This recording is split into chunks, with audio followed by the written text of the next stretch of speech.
Salama, habari za leo? Wewe kama kocha umeonaje mechi ya leo? Mechi ya leo ilikuwa nzuri. Nashukuru Mungu kwa salama.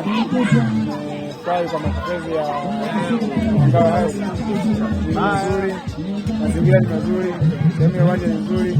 Kwa upande wa uwanjani wachezaji wangu na nafurahi kwa matokeo yao. Kwa sababu kucheza kwenye haiki ya watu hivi si mara moja wala mara mbili. Kwa maana ulikuwa unaona wako bora japo wamefungwa, lakini mambo wameonyesha ambacho na mimi kimenifurahisha.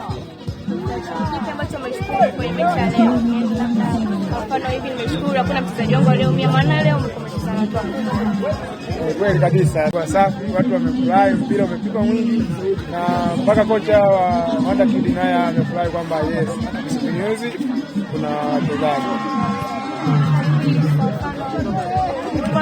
Nafikiria nini mpaka mkaamua kuimarisha vipaji vya wanafunzi wanaocheza mpira wa miguu? Ni kweli ni udhubutu tu, kwa sababu katika maisha ya mpira kuna changamoto nyingi. Yaani sisi tunavyotuona kama Msimbazi hatuna wadhamini, lakini kila tunapotaka kwenda sehemu tunafika na kwa wakati, na vijana wanacheza mpira wanaenjoy. Lakini kingine nashukuru wazazi ambao wamejitokeza kusapoti vipaji vya watoto. Bila mzazi, mtoto mdogo kama yule miaka 12, 10, 15 hawezi kufanya chochote bila mzazi. Mimi nashukuru udhubutu, wazazi pia wamesapoti kwa wingi. Shukrani.